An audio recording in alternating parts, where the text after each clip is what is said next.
Good evening, everyone. Welcome to this. This is the third of the the long-term plan consultation evenings we've had. So it's been a long week already. Next week we will be doing the spatial plan consultations. I hope that you've all signed or scanned. If you haven't, from a COVID perspective, please do on your way out. If in the unlikely event of something terrible happening, there are exits where you came in and also back here. And is to assemble in the playground until the all clear is given and we can come back and we can keep going on. We have got people on Zoom. We're recording this meeting as well. So when we come to question time, we will go to Zoom first, then we'll take from the floor and then we'll go back to Zoom at the end just to make sure it's very difficult to try and manage the Zoom people. We don't want them to be disadvantaged.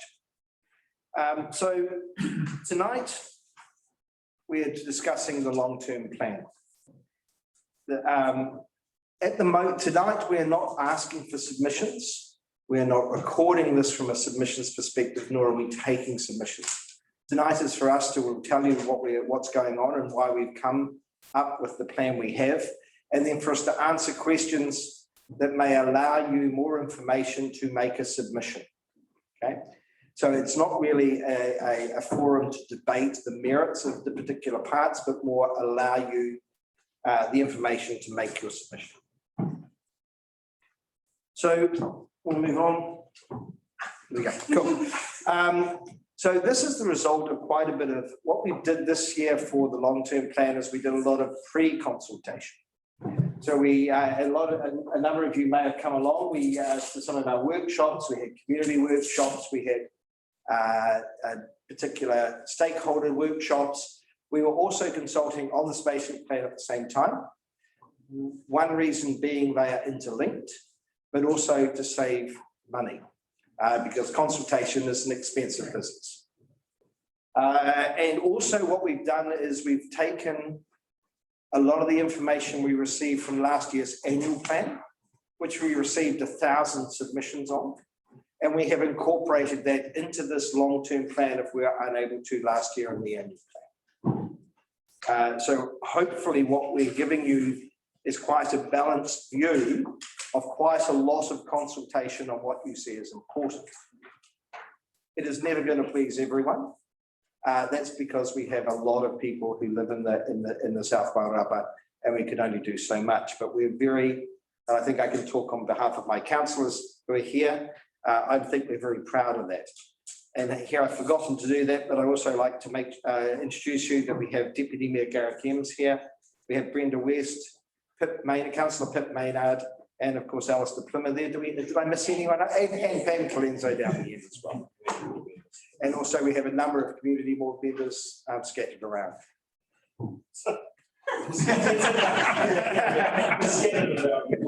You know who you are. So what's come out of this from our consultation that we've done over the past few months is that there are some key themes that have come through, and those are what we are addressing in our long-term plan. Water, of course, which has been an issue for the last number of years and is going to be even more of an issue with potential water reforms, is top.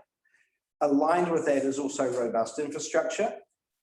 Given the potential for growth and the government's insistence on growth, infrastructure is very important for us. Roading is one of our biggest expenses. We are an area 2,600 square kilometres with 12,000 residents. We are 3 times the size of Castleton, but we have a commensurate number of roads. Of which 401 kilometres of roading, of which only 260 is unsealed. So there's quite a lot of sealed road in our district, but roading continues to increase in cost. Housing and growth is the catchword of the year, and we are trying, especially, and that's more spatial plan, we will be addressing that. Then there's the other areas that have come up for importance, local businesses, community wellbeing, climate change and sustainability, And we're seeing that increase markedly in the focus and the front of mind of our citizens throughout the country. Cycleways and walkways and tracks, public transport, and open and green spaces. So setting our direction for the until 2050, which is the long-term plan. Just to remind you, 2050, the long-term plan is a 10-year plan, but we're also looking further than that, especially with infrastructure. But this will be redone every 3 years. So we are setting a plan, but this will be re-looked at as being fit for purpose every 3 years. So our vision is all the councillors got together and we looked at where our directions are and what we're doing. So our vision is the best of country living with the community at the heart of everything we do.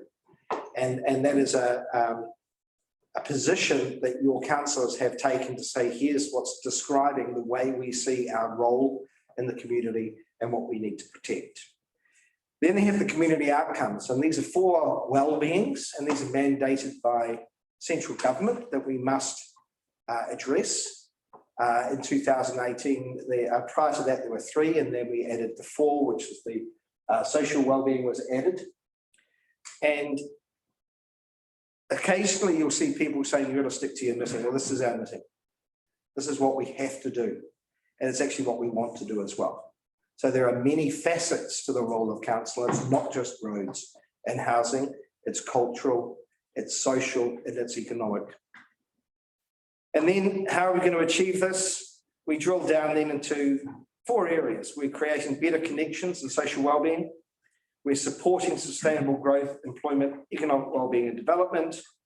We're enhancing Three Waters delivery and environmental quality, which is a really big thing for all the councillors. And nurturing and creating the district's special character, qualities and culture.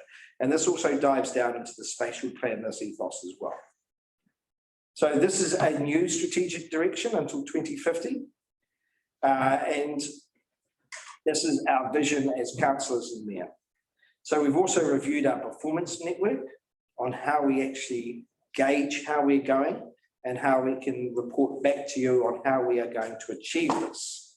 And there's a lot of information in the supporting documents, which is slide last, the second to last. So in behind this, we've been very transparent on all the information we've used to reach the position we're standing in today, and we're giving to you for consultation. There's also a lot in there, and there was a comment made earlier tonight before we started about the processes and how we're going to achieve that, and that is all that information is in the documents online. We're trying to contain the information we give you into what we're consulting on, but all the business as usual, the processes, the collaborations with other councils are outlined online. So there are 5 big challenges we face as a council. Number 1 is COVID. At the moment, we have assumed for the purposes of our long-term plan that we will remain in level 1.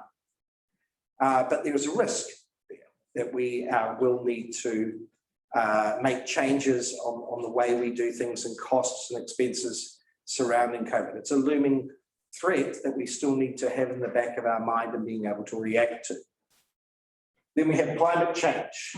So we need to continue to act, mitigate and adapt. And a lot of this is in the spatial plan and looking at coastal retreat. We also have online our climate change strategy, and we've done a lot of work on this area. And we've done a lot of work on this with Carston Council so that we can save costs, but also we have similar outcomes. And that is quite a chunky document. It's about 75 pages. And I was grilled on that on Friday as part of the student climate change by a group of students from Kuranui College, and I know that document pretty well now. So, we also have Three Waters, and this is a controversial area because in this long-term plan you'll see a lot of numbers, and you'll see a lot of numbers on water, on not only drinking water but mainly on wastewater and also stormwater. The government is in the process of changing the landscape on how we deliver water throughout the country. And there are a lot of unknowns on that. And until we know that, we can't, it's very hard for us to plan for this. So if there is accepted and it goes through that there are massive changes, the reality is going to be, we're probably going to have to do this long-term plan again. We will know more probably for coming up to consultation with the public probably in about August. And that will be the shape, the charges, what assets we have to give up if we go ahead with that, how that's delivered, what your costs will be, what part the community can play in how that water is delivered. There's a huge amount that we don't know. And it's a threat because this is going to be a charge that is taken on and then delivered by the government to you as ratepayers. Roading is constantly a problem for us. Not only from the fact that we need to invest in making our roads continually safe and improving them, but also the cost to put out new roads and new seal. Previously, and Harry will go into this, there was a 53% subsidy from NZTA.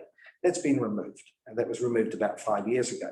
So the cost per kilometre for us to continue our traditional 1 kilometre a year has risen to costing the ratepayers $140,000 a year to $400,000. And that's part of that consultation document on how do we manage that, because that is by itself at a 3.5% rates increase. And then we've also got spaces, public spaces, green spaces, especially around Greytown, which part of the last annual plan we identified as only running at a third of the other two towns. Playgrounds, swimming pools, we have 3, the other towns have 1, the other councils have 1. And how we also invest and support in social, cultural and environmental wellbeing. And also we meet our treaty obligations with mana whenua. So those are the big challenges that we face. And we have taken these as being, this is what we need to do. We're not going to hide what we need to do as a council anymore. We're going to face up to what our obligations are. And that is part of the rates increase that you're seeing. And then we've got other areas that, so these are what we call significant activities that we feel as a council must be done. Then we've also said here's other areas that we might have some leeway on, and that's what we're asking for consultation on. But you're able to submit on the plan as a whole, if you wish to. So I'm going to now pass over to Harry to run through the details, the devil's in the detail of our long-term plan. Thanks, Alex. So hopefully we'll have a chance to read this. There's two documents in here. One is the long-term plan, and embedded in the middle is the start of the geospatial plan, which is about the spatial plan, which is about where residential growth will go. So next week, if you come, we're having 3 more meetings next week to talk about the spatial plan. Okay, so that's about where growth will go. But the important thing is they're related, because where growth occurs, we have to invest in roads, we have to invest in the pipe network, wastewater, make sure we have the capacity to process things. So the two are inextricably linked. That's why we're going out together, but they're 2 parts of a whole. Okay, so, but tonight we're talking about the long-term plan. So this long-term plan actually is relatively simple.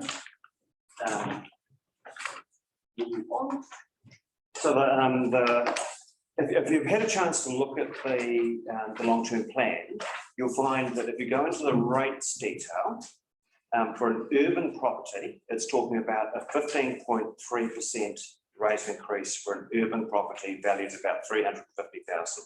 Remember, we rate on land value. So that's the average, 15 point. We're not proud of it.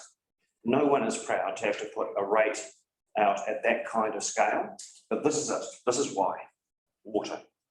And so 10% of that 15.3% is all about water. 10%. Because I've been here 2 years, new council. We came in, and you'll only 2 years ago here, you'll remember we were issuing boil water notices. You know, things were, say, not the best. They weren't the best. And so we've been working really hard and since that time to make sure that we get at least a safe, clear, clean drinking water system. And by the 30th of June this year, your council will have done that. So the council has invested. So you are absolutely guaranteed that your water here and in the other 3 towns, there's not one of our water supplies, not one. Greytown, Featherston, Pirinoa here was up to the national drinking water standards. There's nothing to be proud of. Okay? And we weren't. So we've had to invest significantly to get it to the stage of actually just making it safe and clear. That doesn't mean it's still a good system, because you need reservoirs, you need pipes that work, you need all those things so that you don't have water restrictions in summer, all those type of things that go on. So there's still a huge amount of work to do just to supply these 3 towns with safe, clear, clean drinking water. So, but we're equally in the wastewater system, and even Martinborough here, Featherston and Greytown. But Martinborough, Featherston, we need to actually build a new treatment system. We have consents for the Martinborough system and the Greytown system. I talked to Greater Wellington Regional Council, and I said, because I used to be a chief executive of Regional Council, and I looked at our consents for those 2 systems that we have here and Greytown and said, how did you give us those consents? They said, I don't know, but you wouldn't get them today. So our wastewater systems need a massive amount of investment to get them up to a standard to make sure that we don't discharge or we end up with inadvertent overflows that end up in the Runanga River. We're at a margin. We're not. So water supply is obvious because we drink of it. What goes down through the pipes, sometimes we just don't see. But we have every year a discharge that's not authorised into the Runanga River, and that's not something that I or anyone in our region should be proud of, because that affects our ability to recreate, to swim in our waterways. So we need to invest in our water supplies and our treatment systems, and believe me, that's the start, because that's the bits you can see. But what happens underground, what happens in our pipe network is the bits you don't see. So when I started here, we took on Wellington Water, and I said to the, at that time, the Assets and Services Manager, I said, okay, got Wellington Water, can we show them our asset management plan? Because I'm used to, I've worked in roading and that kind of stuff, so I know asset management plans. It tells you the condition of your road, we need to renew it, what your network's like. And he looked at me rather blankly and said, what asset management plan? So we really are starting from, if there's an 8 ball on a table, we're starting 3 tables down the other end of the pool room. So we are investing in water is the most critical thing that we need to do for our community, for you, for your children, but equally for our visitors. And that's the quickest way to kill a domestic tourism is people to come, and there's boil water notices and those kind of things. Fortunately, that one's a thing of the past. Now, so long story short, of the 15.3%, which is the average urban rate that we're doing, because remember, rural people do not pay for the water supply, 10% of that is simply water. So this is not a frills, this is about doing the essential things that we need to do, but we could spend all the money that we have and more on water. But there are other things we need to do. Our roading network, which we'll come on to in a second, our roading network, some of the same issues. So if you have a road, you fix the potholes, then there's a point where you need to renew the road and put a new section in so you don't have potholes recurring all the time. On average, the renewal should happen between a 15 and a 20-year period. So the length of your road usually lasts about 15 to 20 years, and then you should renew it. Our average has been around 26 years. So we've been stretching the asset right out the other end of the spectrum. This is on the sealed roads, not the unsealed roads. So we've got to bring that back into making sure that we're getting that cycle of renewing the road right. Same problem with the pipe network, the same thing. So we could spend all the money we have on water, but we've decided there are things we need to do like roading, like our amenities, the buildings we own, all those types of things. And so we're trying to strike the right balance between not putting all our eggs in one basket, but trying to make sure we do that, which is why we're consulting on. This is really important. So we've got to get on top of the curve, this underinvestment, to make sure we're managing our water supply. So we're putting out in the budget, let's click on a second. So it's a big number. We're saying 48 million over 10 years to fix, to just keep, if you like, the trajectory. So imagine we're going like this, slightly downhill. This takes us up and just puts us on a slight curve upwards in terms of water. Okay? Just a slight curve up. It doesn't go like this. It's like a slight curve up. So and so that'll be for so council sat down, thought about this. The second option, and I won't go to it in a second, is we can do more. We take that curve, which is slightly going back, and make it go like this. Okay. But what we've done is we've said prudently, over all the things we need to do, we need to try and make sure that we're spending, so we can still do some of the other things like our roading, our amenities, and those types of things. So council sat down and looked at the things we need to do and said, okay, we think this is prudent in terms of what ratepayers can afford, what our rating base should be. But there's a second option, which is quite genuine. It says, actually, if you want to go faster and get ahead of the curve, go like this, you can, but it'll cost people more. You know, it'll take the 15.3% we're saying, and it'll add a significant amount on top of that again. Okay, and I'll come to that in the second slide. But what we want to do what we're doing in this 10 years, so probably the most critical one here is a new water source for Martinborough. So Martinborough is, if you could design a system that was probably the worst in the entire Western world, it'll be the one you have here. And I'm not sure, I'm actually not joking. You know, you put a water source in a farm paddock, you go through, you treat it with ultraviolet and chlorine, but then you send it through the town network with, which has 900 backflow preventers, anyone could fail, to a reservoir, right? And then you put it back into the town supply. It's crazy. It's absolutely crazy. A modern system would say, here's the source, you have a pipe to the reservoir and you treat it and then you send it down through the town, right? We don't have that. That's why we've had to chlorinate, that's why we've had to put a manganese extraction plant, all those types of things, and try and accommodate all that kind of stuff. Our consent runs out in 5 years, so we need to identify an alternative water source and really consolidate a good treatment system for the water supply of Martinborough. That's going to be a big chunk of the money that we need to spend in the water. Smart meters. So smart meters, so every house has a meter. So this is not about just generating more revenue. It's about also people being able to understand. A smart meter is a limited meter, right? So right now, realising someone going out, you know, pulling up the Toby cover, looking at it and seeing if the wheel's spinning. If the wheel's spinning, you know you're going to leak, okay? Or reading it and trying to note it. You have to self-monitor your water consumption. A smart meter means basically it's like electricity. You connect it to an app and you can actually see how much water you're using. So you can be conscious and manage your own demand of your family water. It's really good. So that has that advantage, but the one for us is actually, we know in bulk terms how much water is leaking in the system, how much water is leaking out of the pipe network.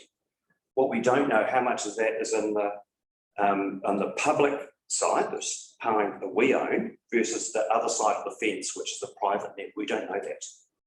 Okay? And so this is a way of actually picking a sample of properties so we can actually see which side of that equation it actually is. Because we can spend all the money in Hades fixing, and we are actually fixing all the leaks on the public side, but it's unfortunately, because the lag effect, it's only when people get their water reading meeting 12 months later that they find that there's a spike where their side of the network has been leaking and leaking for a long time. That means we're losing water out of the system. So the more we can get on top of that, the better. But equally, we need to fix, we're going to do upgrades to all our major plants, as you can see. So, but the other thing that's buried in the detail here is this one, asset condition assessments. So this is probably the most critical one that I mentioned for the pipe network. You know, I said, you know, we walked in, I would have thought we just hand over an asset management plan that would talk to Wellington Water about what our asset condition, we don't have it. So we've been, we can do a proxy. We can say, okay, you know, for a, cement asbestos pipe of X number of years roughly would have this kind of length of time, say 60 years, and that we can work out when it's going to be renewed, all that kind of stuff. But that's actually pretty inaccurate way of trying to actually manage your assets. We need to get detailed condition assessment so we can work out when we need to replace our pipe networks and so forth. So that's a really critical thing for us to do. So long story short, the critical things we need to do is fix our pipe network, invest in the water supplies. But the big lumpy project we have, the big expenditure is Featherstone. So Featherstone needs a new wastewater system that's modern, and we need to invest in that. What we do know is that it's going to take, we've had to completely reset the way that we've approached the consent for that, because as I said, if you looked at Martinborough, if you looked at Featherstone, at Greytown, we wouldn't have got consents for those. So the standard has shifted dramatically in a few years in terms since Hastings, when that awful outbreak happened and people were unfortunately, yeah. So we have to lift our game. We don't know how high that bar is, and so we're slowly working on what we need to do to improve that. And the key first step is that we're investing about $16 million, which is not building a new plant. That is literally to do things like make sure that stormwater doesn't get into the pipe network, which it does now. So it ends up in the treatment plant that we're treating basically rainwater as opposed to effluent. So the more we can remove that out of the system, it means the cost of actually treating wastewater reduces. So we're going to do a whole lot of stuff to fix things so we know actually what it is that we're doing, which is really important. Okay, so water writ large, just reiterate again, of the 15.3% rate increase for an urban property, 10% of that roughly, if you want to precise, it's about 9%, 9.7% is for water. There's a second option, which is, do you want us to do more? So council sat down and said, actually, we think, given the other things we need to do, this is the amount of 48 over 10 million is what we, over 10 years is what we can do, but we can do more. We can do more, but it means your rates goes up.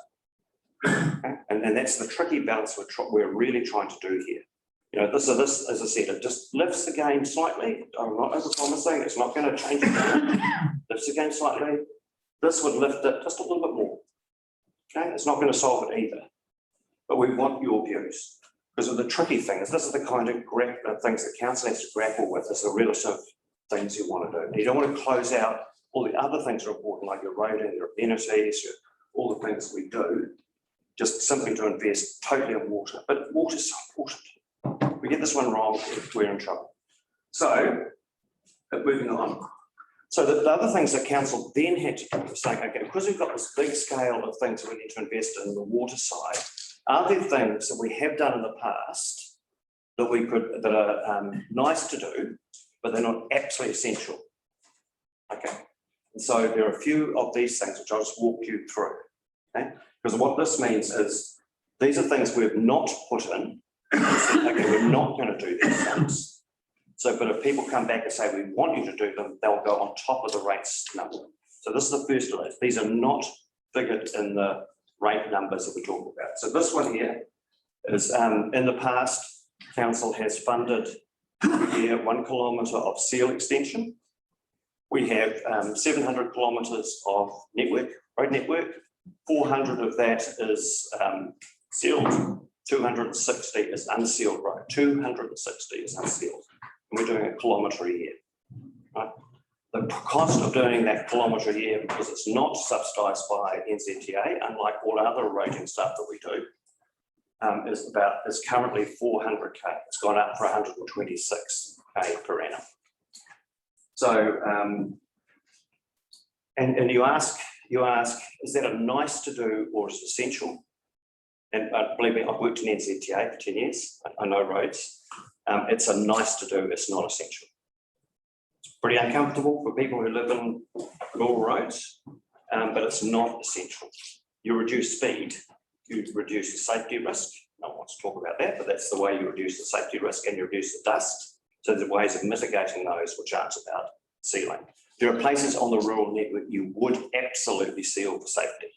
So there'll be things like your bridges, the approaches to and from a bridge. There's a school, you would seal around the road near a school so the dust doesn't end up on the roof and end up in the water supply that affects children. And there'll be some parts of the network that are windy and dark, and so skids. And so there are places you would seal, and we will continue to do that. But as a general rule, one of the things we could stop doing for at least these 3 years is a seal extension. Now, having said that, every month I get some part of our network, because there's 260,000, so 260 kilometres of network. People say, why can't you extend and seal my part of the road? People ask that question. Is it essential? So this is the challenge we're asking you. Council decided to stop for 3 years doing this. We can save 400k, which we can put back into our rates. Or is this something you really want to do? Or you think is important to do? Because believe me, there's a lot of people in the rural community who are saying, I would like my road sealed. So it's one of those questions. But currently we've taken it out. So if people want us to put that back in, it goes on top of the 15.3% that I'll talk about later. Okay, moving on. Now this is one, the reverse. We said this is actually, we think this is important to put in, but the option we're asking you to say is we think it's important to put in, but do you want us to take it out? Because it's another 400k. So this is about, so we have a rule in our urban areas that basically says we want in all of our urban areas to have 1 footpath on one side of the road in all our urban community. You know, and pretty obviously that's about mobility for people. It's also recognising our population is ageing and people need to be able to move on footpaths safely, children getting to school and those types of things, right? So council obviously has said we think that's an important thing to do, you know, but equally it is something that, given the context of all we have to invest in, it's something we could take a pause for 3 years and just say no, we'll stop doing that for 3 years, and we can save 400k. Now, just to give you a number, so for every $140,000, that's 1% of rates. 140k is 1% of rates. We're a small council. Right, so there's not a lot of money sloshing around. So even though 15.3 sounds like a big number, when you're talking about something like this, 400k, you know, though we're only talking 50% of it, that's 1.5% of rates. The one before was 1.5% of rates. So you put those together, that's 3%. So you could, you know, so these are things that genuine options to try and reduce the overall impact. But councils, the important thing that we've said here is we think. For unsealed roads, actually, we can live with that. Seal for footpaths, we think we should do it, but it's you know, genuinely, if you think that's something that you just want to take a pause on for 3 years, we can slow down to it. Now, there's another one that would be controversial. Again, what we're trying to do is we really try to say we know this is tough. You know, we know that because of the investment we have to make, there are things that what can we stop, what can we slow down, what can we do differently. So this one here, mowing burns. So currently we spend about 80k, about 80k, and we mow about 30% of the berms in our urban areas. So 70% of people actually mow their own berms. So we're spending 80k for 30% of the population that don't mow their berms. Now it's not they're lazy, there may be people who are disabled or just simply unable to do that. There may be people who are out of town and they just don't think about it, and so they haven't arranged to do it, those types of things. You know, it's complex. It's not just a matter of people being lazy, so I just can't do it. What we do know is the cost of mowing berms of that 30% is going up. So traffic management, in other words, the standards to keep people safe for occupational safety and health, to actually mow the berms means we have to put in more traffic management for them to do it, right? And you see that on the roads, those kind of things. And we must, you know, we have no other choice. We must make sure our people that we employ, our contractors, are safe, and we must comply with the standards. We don't have a choice in that. But we know the cost of that's going to go up. So mowing a berm, the 30% is going to go up to 110k per year. from 80. There's another $30,000 per year. So that's almost 1% of rates in of itself. So our question is, should we stop mowing berms? The exception would be that we would mow berms in the 70k area, in other words, an area in and out of town. And if there's should a berm get to a stage that's a fire risk, we would mow it equally. Remember, this is the urban area. So in the rural area, we would still be doing spraying for noxious weeds, keeping drains clean and that kind of stuff. So we're still looking after the culverts. This is a question for the urban area. Now, so that's simply, it's a question. Again, we could save 1% of rates, and essentially we're subsidising 30%. The other question is could we, and we're really interested in your views, for older people or people with disabilities who are unable to mow their lawns, we're still in a place where we'd like to try and find a solution to support and help those people. Okay? So we're not just trying to say, we still need to look after the vulnerable members of our community. And so we're still very mindful of that. But this is something we could actually save about 1% of rates. Remember, we're only mowing 30%. So this amount is only subsidising a small number of our community. Now, moving on.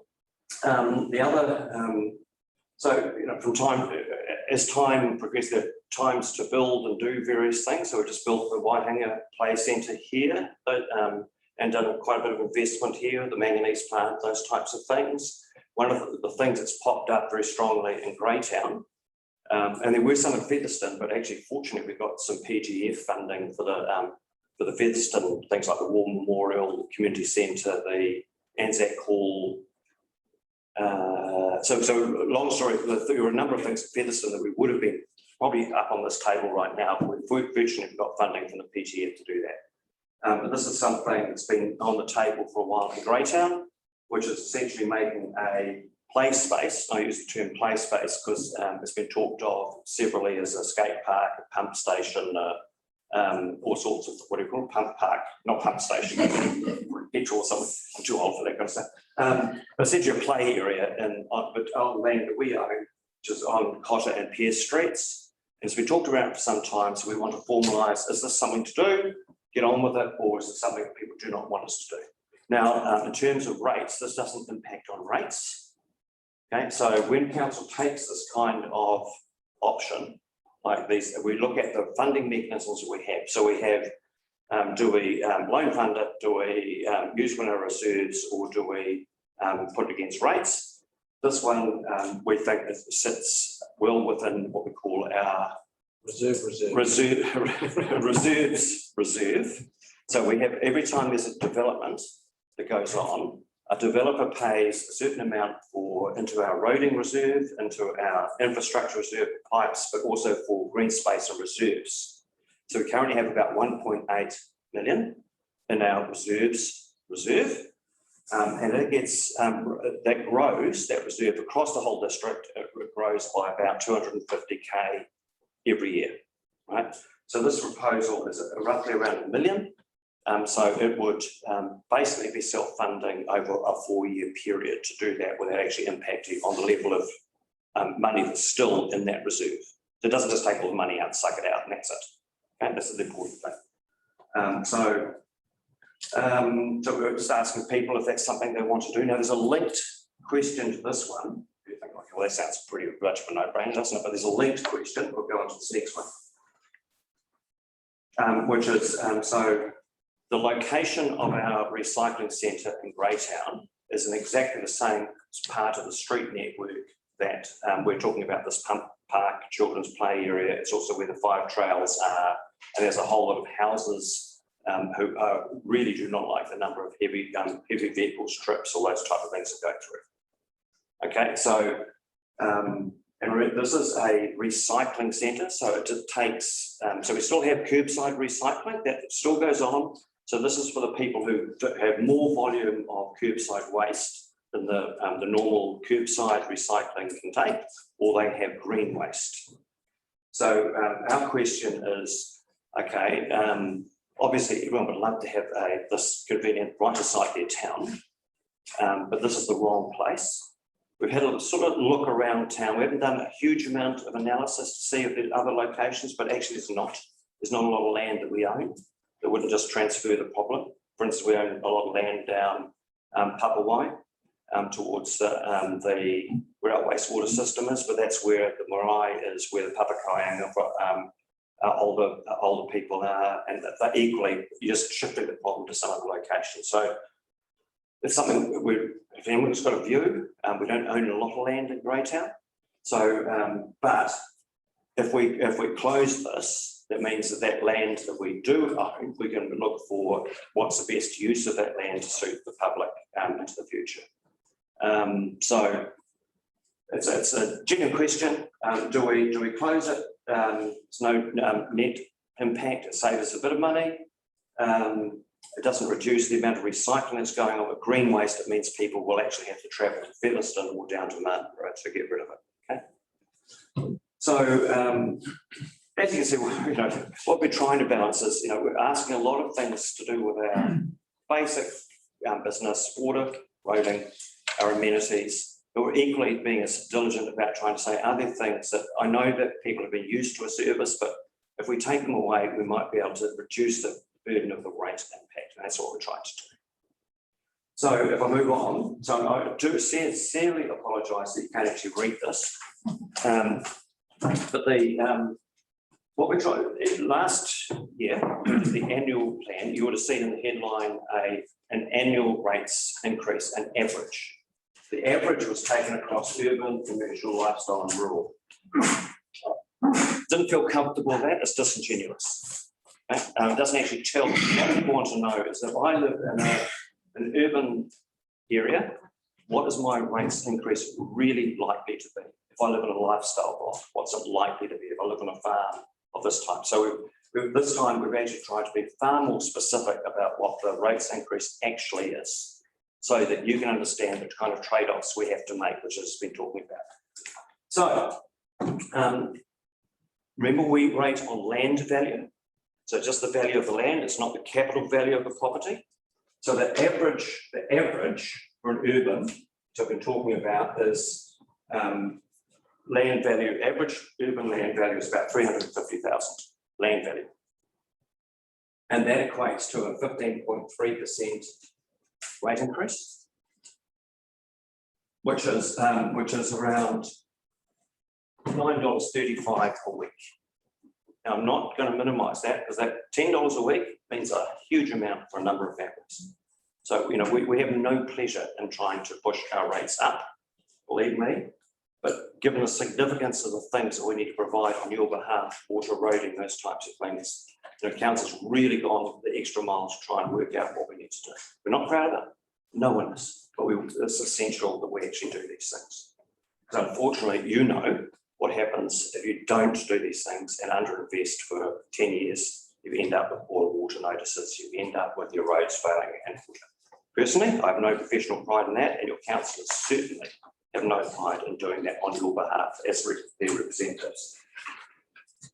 So that's the urban. The commercial is 10.9. Now these are actually the same. So there's no legal distinction between a lifestyle and a rural. So a lifestyle property is still based on how we rate for rural properties. This is something we just use to make sense to all those properties that are under 10 hectares. So if you're under 10 hectares in a rural zone, this is what you'd like to be a 14% rate increase. If you're in the rural area and your land value is 2.3 million, it's a 7.6%. If it's 2.8 million, it's 7.1%. Now, I do apologise, in the flyer that we put out, the one you've got tonight has been corrected, has a little sticker, you can actually feel it, for the rural. But the one that went out in the mailer and the paper, these columns were transposed. Okay? So if you're in any doubt, you got one tonight, you can feel it in the paper, you can feel it sits there, or just go on if you're in the rural area. And I just apologise for that. We just look at everything backwards, sideways, and inside out, and it's one of this. Now, in these numbers, there's just something I do want to explain. So if you looked at the column, You see there's an urban, there's 250, 350, 600. And they, so it seems odd, but the 250 is actually a 16.9% increase. The 350 is 15.3 and the 600 is 11.9. In fact, that just doesn't feel right. Should be the other way around, shouldn't it? The reason for that is about percentages. Okay? So the way percentages work. So in on a 200, there's a percentage, sorry, there's a chunk of our rating that is fixed. So what they call uniform annual general charges is about 30 to 38% of what we rate is a dollar amount per property. So it doesn't change, it's fixed, right? So that doesn't change in any of these scenarios. It's the variable rate that does, the remaining bit, which makes the percentage smaller, which means on the value of the property, this number seems larger, but the dollar value, if you look at it between 16.9 and 50, it sounds like a hell of a high number, it's actually $14. Right, so it's a small number. So if you have a question about it, I'm happy to explain it to you, but that's why it's. Okay. Could I make a comment on rates in the future? Yes. Yeah. Yeah. So We're we leaving him to say a few things every now and then. I think he needed a break for a glass of water, but we use a land value rating system. We do see that anomalies are popping up using this, and with the changing dynamics of what's happening in the South Wairarapa, with a lot of lifestyle properties and growth in urban areas, we start to get some odd things occurring. So we have committed to reviewing our rating system in the next financial year to see if there's a better way of doing this and whether we need to go to capital value or whatever. We're going to do quite a big review on this one to make sure that we've got the right result from a rating perspective. So I just thought I'd let you know that. Thanks, Alex. Final slide. Alex referred to this. So, you know, what you see in this document is the things that we're consulting and talking about as significant activities and things we're consulting on. Behind that is I use the term deliberately, a shitload of work. It's a scientific thing in engineering that actually has a whole lot of detail about how we've said these are things we need to do, how we end up with the rates numbers, all the things that we do.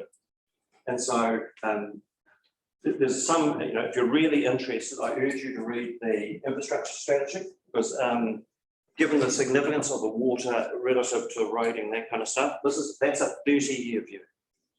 A long-term plan is at 10 years, right? So the infrastructure strategy says, okay, over 30 years, because, you know, most infrastructure lasts a hell of a lot longer than 10 years. So you need to have a longer view about when you maintain and renew. So that one, the finance strategy and the financial summits and statements, that's in numbers. That's all that, you know, so those of you that really want to get into the numbers and how they all work, how a balance sheet works, remember, because it's not just all on our operating accounts, how we treat capital, how our loan funds, and that kind of stuff, and how we do that. Because one of the tricky things with these things, infrastructure, is say you've got 30 years, then you don't want this generation to pay the burden. You need to make sure it's spread across generations. So this generation today shouldn't pay all the burden for the next generation. So using debt, using our balance sheet is really critical to making sure that we're funding the right things at the right time for the right parts of our community. And then there's a whole lot of things around what's significant, how we manage liability, our investment, what's significant that we need to sort of come out and say, guys, this, you know, red lights, you know, flashing things, this is what we need to talk to you about, and grants, you know, what we provide to community groups. There's a whole lot of stuff that sits behind this, but probably the critical ones are those top three. Oh, sorry, and that one. So, how can I forget that? Because there's a whole lot of stuff here that's business as usual. You know, so I'm not talking about all our regulatory functions and what we do. That's all in here. Those are the things we do we just have to do. Building consents, you know, resource consents, and so forth and so forth. They're all the significant activities part. There's also another document, which is equally important, which I forgot to put on this list, which is our environmental scan. So that sets our assumptions about what population growth around, you know, employment, the effects of COVID-19 in terms of the economy, all those types of things. So we've done a whole lot of work about what we really think as much as you can ever do, around how the economy is going to perform, what a population growth and those types of things are. So you know, I want you to have some real confidence, and it's not just me saying that, because we're audited and audit go through this to say what you put in here. Does this information add up? Have you really gone and done your numbers to actually make sure that if you're asking a community to invest, that you've done your homework? Okay, so that's really important. So that's it. So sorry to take a bit of time, but any questions from you? We'll go to the Zoom first, and if people on Zoom can actually put their hand up and ask a question Philip first. has already got his hand up, also. But I'd like to actually just to expand a bit on that Audit New Zealand. So they actually look at what we spend. Does it make sense? Is it prudent? And does your document that we're giving to you reflect accurately and honestly where you are spending your money, what your liabilities are?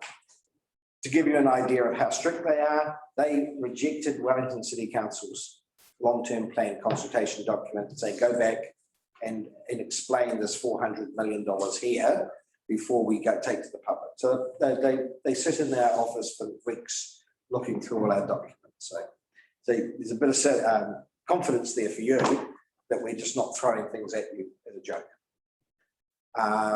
So I'm going to now open the questions to Zoom. We have 4 people on Zoom. Is there anyone in particular that wants to? I think if anybody wants to ask a question, if you could just put your videos on. And if so, put your hand up. Yeah. No video comes on, then we can just move to the floor and then move back to Zoom towards the end of the meeting. And we will give you an option at the end of the meeting as well for those people on Zoom. And I'll keep an eye on it as well. So we'll now move to the floor. So don't forget, just in case you arrived late, what we're trying to do is give you the information that will allow you to make a submission. We're not trying to debate or discuss the relative merits, but we can up to a point. You know, we don't want to start, otherwise we'd be He wants to, I don't know. for days and days and days, trust me. So do we have any questions? Yeah, I'll go with 3. The first one is there really good evidence that smart meters actually make a significant difference to water usage? Anecdotally, sometimes I just think that people get a smart meter, and then it makes no significant difference to their water usage. They'll still water their gardens, they'll still wash their cars, they'll still leave the tap running. It's an amenity that's there just There are 2 councils that have meters in the Wellington region. We have mechanical meters, and we've had them for 18 years. And I sit on the Wellington Water Committee. We're talking about meters, and we are the envy that we've actually got it, because to get it across with the public is a real struggle now for a council. Electronic meters make total logical sense when it comes to valuing our water resource into the future. And when you talk about empirical evidence, we know from using the mechanical meters how we are, over a very poor time period or year, able to identify where major leaks are. And then we have to do a water rebate, because we say, well, you've had a year, you've got one chance at fixing. If we can identify those in a 4-week period instead of an annual period, we are valuing our resource correctly. So it makes logic. Every single council in the Wellington region is looking at electronic water meters. I think Porirua, I think Upper Hutt, Lower Hutt are all going with electronic meters. I know Marston and Carson have already purchased the electronic meters. It's just a way for the future. Yeah. I hope that answers that. Yeah. The other thing was, it was mentioned a few times that things could be delayed for 3 years and then pick it up later. Is that an absolute guarantee that it's delayed now? In 3 years' time, it'll be picked up? It depends on your submission. It's a delaying tactic. Yeah. Well, yes, but we don't want to say let's cut it totally, which is an option we could submit. You might submit and say, actually, I want you to cut this totally from the LTP. But don't forget, we do our LTP every 3 years and situations change. So in 3 years' time, if the government has taken all water and is rating separately, it might be that we have capability to look at these things again. So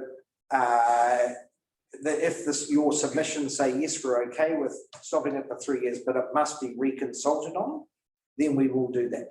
That is part of our long-term plan. Yeah, the final one, anecdotally, you mentioned earlier about closing the recycling plant. Yep. And what we've noticed in other parts of the world is that when recycling plants are closed or charges are put on. Sorry, Alex, we missed that question on the front way past. Is that it? Okay, yep. So we're just starting about the closing of recycling plants. Yeah, I was just saying anecdotally, in other parts of the world, when we've seen recycling plants closed or charges being put on for taking your rubbish to the, or your recycling, sorry, guess where it goes? It goes into the rubbish, it goes into the culvert, or it goes into the lay-by, or it goes into the railway cutting. And it's self-defeating, especially as earlier on, one of the aims of the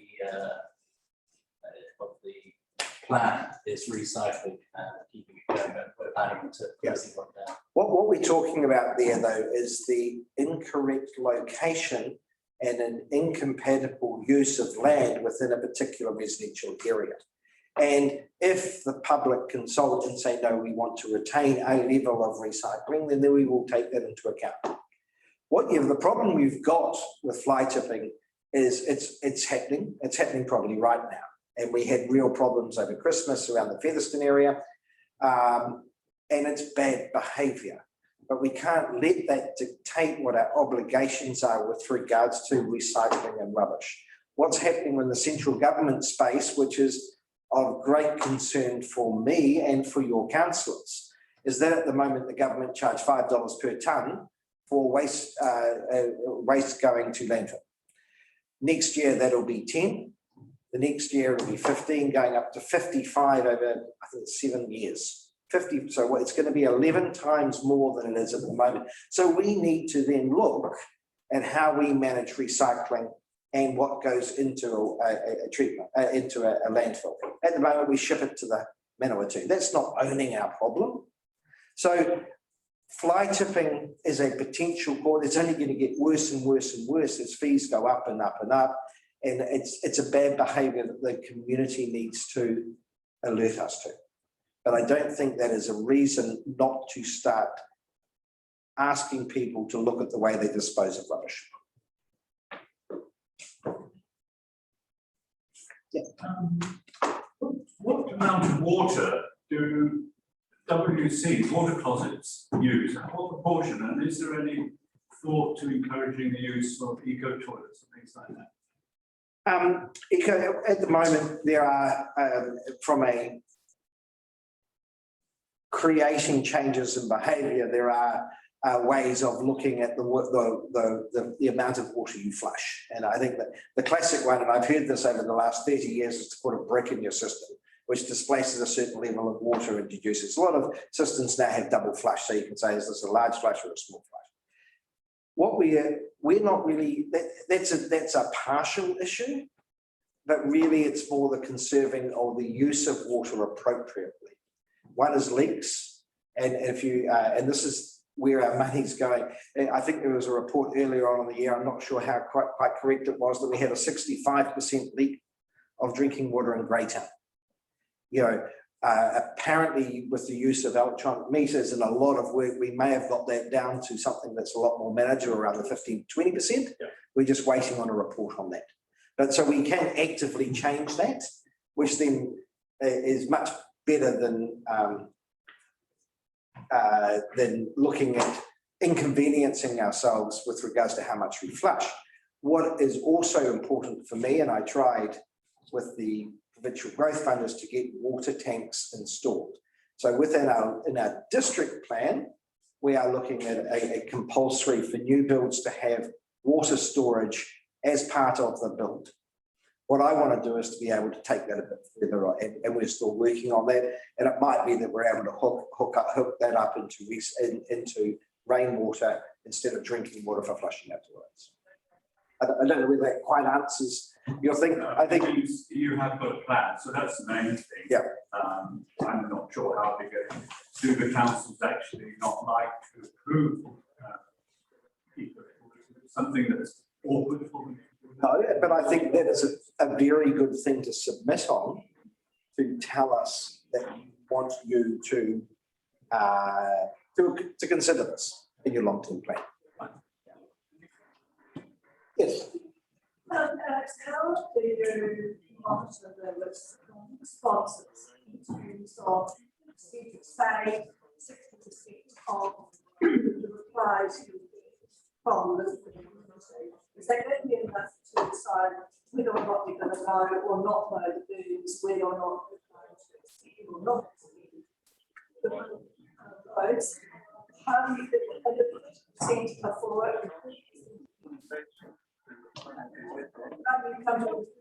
Why would we make a submission? We don't know how it's going to be judged. I'm going to let Harry talk about the way that information is considered by council and how we weigh that. So do you want to answer that? Then we'll go to Ali Holmes. Ali, I see that you've got your hand up, and we'll go to you in a minute. So there's an old quote that says evidence should be weighed, not counted. And so it's the argument, not the number of statements the council has to take into account, right? So what's the information? What's the thing that will make a difference? How many people vote for it? That's a really important. All your councillors are not here to just make it based on popularity. It's not a popularity contest. So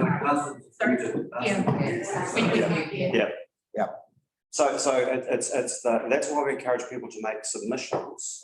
So it's not I'm for this or against it. It's these are the reasons I'm for it, or these are the reasons I'm against it. So council can make a decision on balance, taking into account all the views of people. It's a really important principle. But if I can go back to the annual plan last year, every single submission was read by every councillor.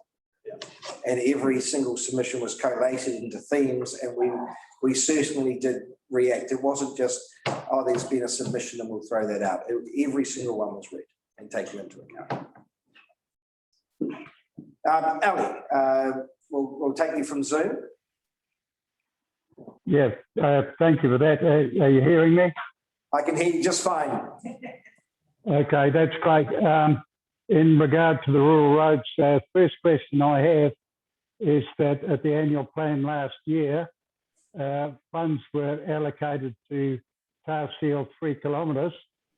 My question is, the residual funds, are they going to be used despite the increase of costs to continue tar sealing some of our road?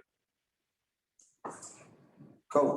I'm going to give this over to Harry to answer, but you're specifically talking about Ruakokotapuna Road. That's correct?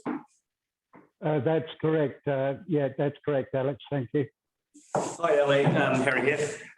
So the answer, if the council made a decision based on submissions to stop paying for sealing, there will be no more seals applied to your road. Okay, so it's important that you submit the reasons why council should seal, continue to seal the road. Okay. Okay, thanks, Harry. We'll certainly do that. Health and safety, from our point of view, is a big issue on that road. Yeah. I mean, we certainly know that it's a constant issue in the rural area. So that's why your submission is important. We're giving you options here, but we're not saying it's definite. So can you just expand on that about the safety part of still sealing rural roads? That's so curious, doesn't it? I did go to some length to explain that just before. Do you think I need to add more? I don't know whether you heard it though. Yeah. okay. So any areas of roading that require sealing from a safety perspective will still be done, but it's that 1 kilometre every year that we've been doing for many decades will cease for a 3-year period if you accept the plan and there's not if there's not an overwhelming case to continue that, right? So we won't get quite into the discussion on the merit, relative merits, but that gives you an idea on what you should be submitting on. Any other questions? Regarding the mode of birds, will that include maintenance of drainage ditches? The maintenance of the drainage ditches is still an essential part of our roading contract, and it also preserves the road. I've been driving around And I've had long conversations with our CEO on the importance of making sure that culverts are still draining areas from water from roads. I think there's still some work to do there, but it's certainly being looked at by our road team. You've got a comment on that? No, that's. Yeah. And I don't look, and I've seen up on the Hinakura Road, you know, and out Perinaia, there's drainage ditches that need to be kept clear so that we don't have a build-up of weight on roads and cause slips. And it's up to us to now police the contractors to make sure they're doing the job. But that will still continue under this long-term plan. Probably gone off a bit off topic there. Sorry, guys. Yeah. Any other questions? Well, fantastic. Any other, no hands up? Any comments? What do you think? Yeah. But I'm more than happy. Harry will hang around for another 20 minutes. And if you want to. Oh, thank you, Alex. The councillors, and if you want to have a conversation, by all means, thank you very much for attending. And we do hope we see you next week as well for the spatial plan consultations as well. Thank you. Nice.